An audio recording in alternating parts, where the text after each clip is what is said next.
승냥이다! 늦은 밤 밖에서 들려오는 외침에 머리 맞대둔 몽둥이를 들고 밖으로 뛰쳐나갔다. 둘러보니 나와 다르지 않은 마을 청년들이 횃불이며 괭이 따위를 들고서 사방을 살피고 있었다. 어디냐? 승냥이는 어디야? 이를 갈며 소리쳤지만 들려오는 곳이라곤 우물간 옆 김씨네 안악에 서글픈 곡소리뿐이었다. 안돼, 우리의 우리 둘째.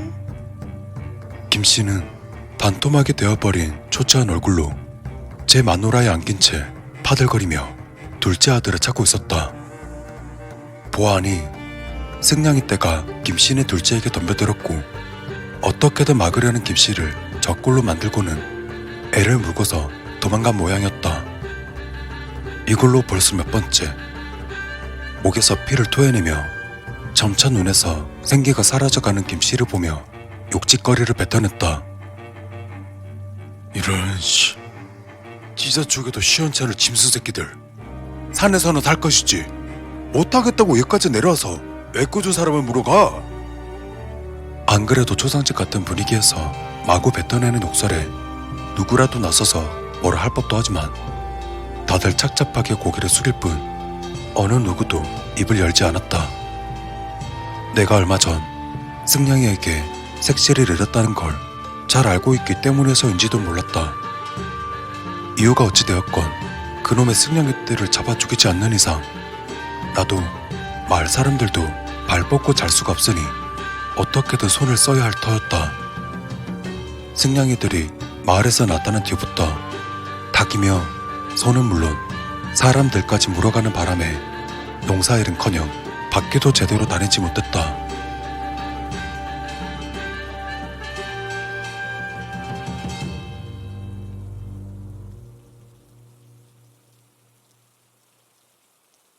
끝내 숨이 넘어간 김씨를 잘 보내주고 나자 갈고 잃은 분노가 내 가슴속을 태우는 바람에 잠도 이루지 못하고 부득거리며 이를 갈 뿐이었다. 그렇게 밤새 뒤척이다 슬슬 새벽이 찾아왔다. 난 다시금 몽둥이를 들고 밖으로 나왔다. 아직 어두운 지금 혼자 밖을 돌아다니는 건 위험한 일이지만 도저히 견딜 수가 없었다. 그놈의 승냥이들의 골통을 부숴놓든 아니면 나도 색시를 따라 난자를 당하든 끝장을 보자는 각오로 무작정 걸었다. 한동안 돌아다니고 있자니 저기 멀찌감치해서 무언가 움직이는 것이 보였다.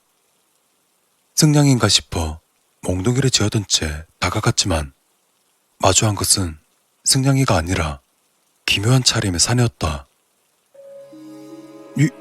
유슈?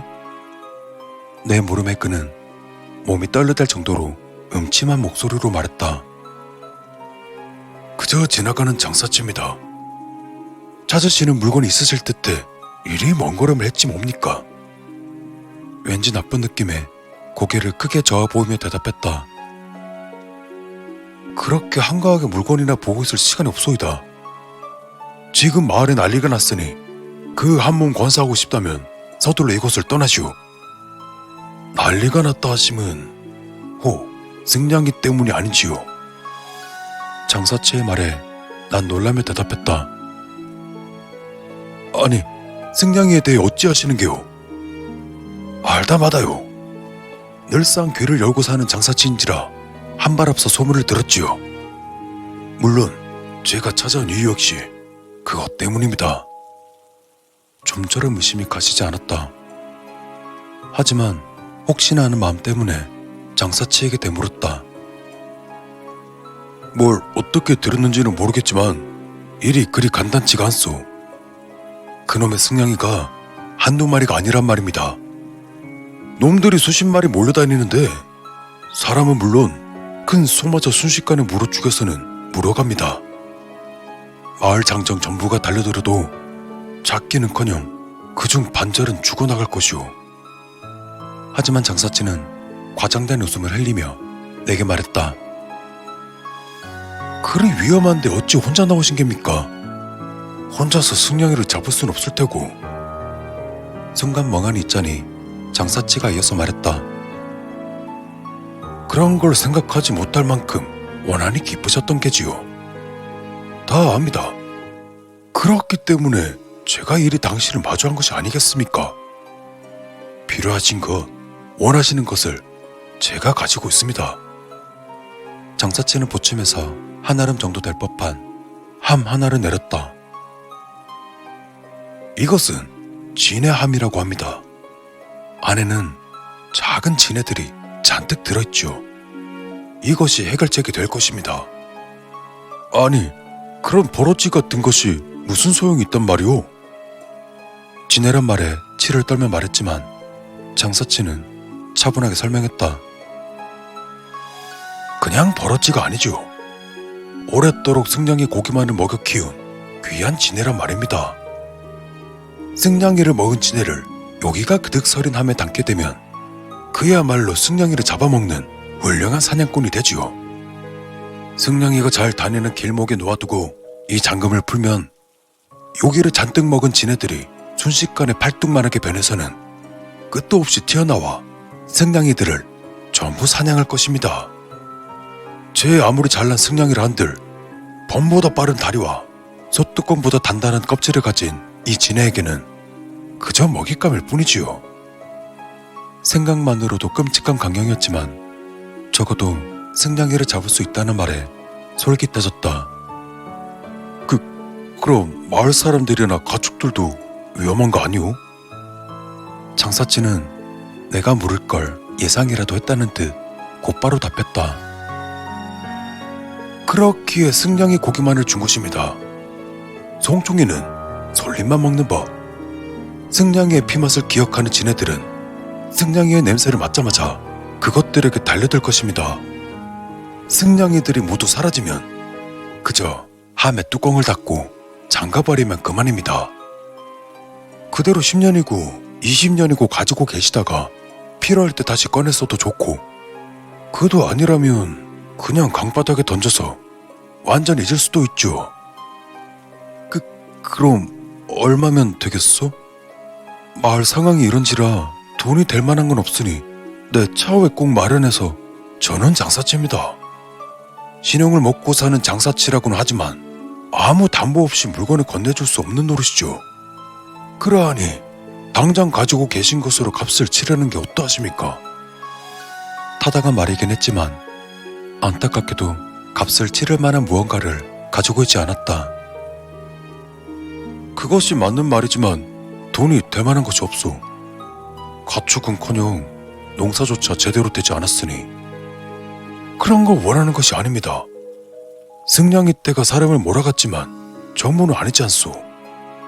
누구는 팔 한 짝이 날아가고 누구는 모가지가 부러져 숨이 멎었을지언정 온전치 않은 시체는 남겼을 테죠. 안 그렇습니까?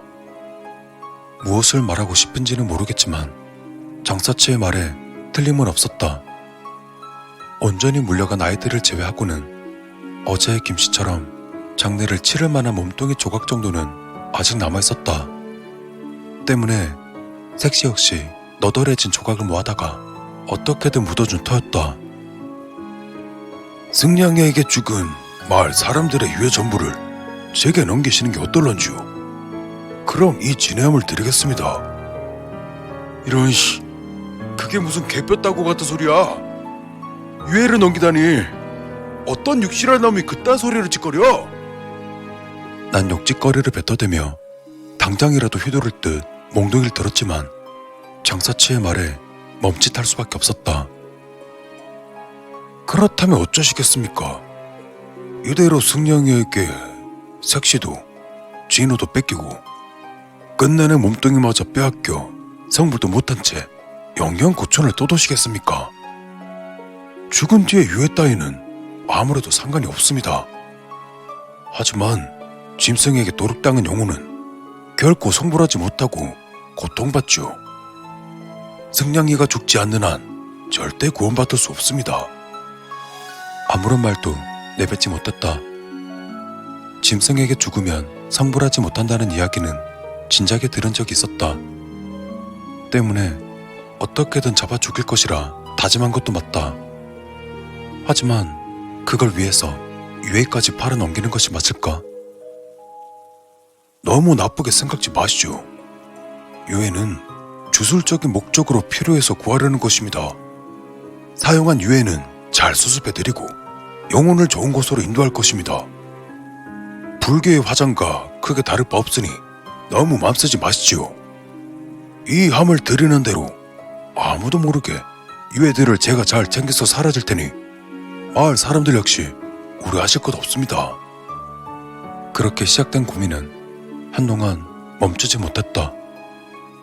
하지만 결국 난 떨리는 손으로 진의 함을 받아들였다.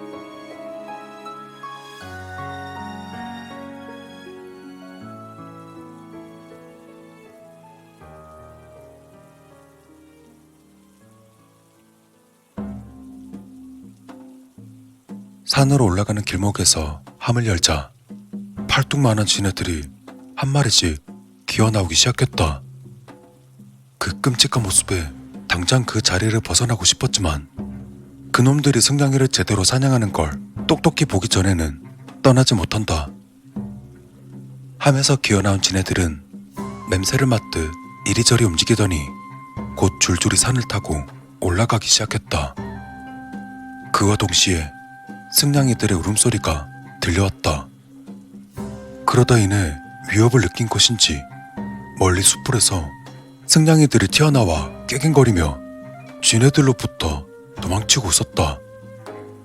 그제야 크게 웃으며 승냥이들에게 소리쳤다. 하하! 그래, 거기에 숨어서 노리고 있었구나 이놈들. 하나, 이제 너희 그 질긴 명줄도 끝이다. 내 여기서 니놈들이 갈갈이 찢겨지는 걸 똑똑히 볼 것이니 추하게 울부짖고 살려달라 구걸해 보거라. 보다 가까이 보고 싶어 지네들을 따라 산길을 오르며 승냥이들이 지네에 감기는 꼴을 지켜보았다. 승냥이의 팔과 다리를 물고 몸통 가죽을 뚫어 대가리를 쳐박는 지네들 덕에 순식간에 승냥이들은 걸레짝이 되어가고 있었다. 역시나 모든 지네가 나에게는 관심이 없었다. 승냥이 고기를 마음껏 먹은 지네들은 몸을 둥글게 말아 잠이 들었지만 어차피 하면서는 지금도 지네들이 기어나오고 있으니 전혀 문제되지 않았다. 오래도록 마을을 괴롭혀오던 그 많은 승냥이들이 배를 채우고 사라지는 데에는 정말이지 찰나의 시간만이 걸렸었다. 그러다 마지막 승냥이마저 지네에게 잡아먹히자 드디어 복수를 했다는 마음에 눈물이 나올 것 같았다. 네, 늦었지만 복수는 했소. 그러니 그대도 편히 쉬시오. 죽은 색시를 다독이듯 말했다. 그리고 문득 걱정이 되었다. 가까이서 보겠다며 뛰어온지라 지네함을 버려둔 채였고 그 탓에 지금도 함에서는 지네들이 기어나오고 있었다. 먹잇감이 사라진 지네들은 여전히 배고픈지 대가리를 쳐들고 먹을 걸 찾아 냄새를 맡는 중이었다. 그러다 이내 놈들이 일제히 날 바라본다 느낀 그 순간 등줄기의 오싹함을 느끼며 다급히 함을 놓아둔 곳으로 뛰어내려갔다. 하지만 마음이 앞선 탓인지 몇 걸음 가지 못하고 돌뿌리에 걸려 넘어지고 말았다. 다행히 금세 몸을 일으킬 수는 있었지만 다리가 긁힌 것 같았다. 그리고 긁힌 상처에서 피가 배어난다 싶은 그 순간 주변에 있던 모든 지네들이 쇳소리를 내며 내게 달려들기 시작했다. 이놈들, 내 피냄새를 맡았구나. 저리 가! 내 여기서 죽지 못한다. 하지만 승냥이 때도 어쩌지 못한 것을 내가 피할 리 만무했다. 몽둥이를 휘두르며 어떻게든 애를 쓰던 그때 뒤에서 장사치의 목소리가 들렸다. 이런, 너무 늦었군요. 피냄새를 맡은 이상 당신이 살아갈 가능성은 없습니다. 이 후레자식이 날 속였네. 속이다니요. 전 거짓을 말한 적이 없습니다. 그저 당신의 부주의로 지네들의 식상을 바꾸었을 뿐이지요. 뭐 도와주는 걸 못할 건 없지만 요새 들어 귀찮은 칼잡이 하나가 따라 붙은지라 그냥 두는 게 저로서 나을 듯하군요. 그래도 걱정 마십시오. 당신 아내와 마을 사람들 유해는 제가 잘 챙겼습니다. 이제 이들의 영혼은 사령으로서 제가 쓰임새 있는 곳에 잘 사용하도록 하겠습니다. 이 역시 짐승에게 묶여 구천을 떠도는 것보다는 좋은 곳으로 간 셈이니 거짓은 없었던 겁니다. 진해 한 마리가 내 모가지를 노리고 달려드는 것을 시작으로 온몸의 진해가 달라붙으며 내 살점을 파먹기 시작했다.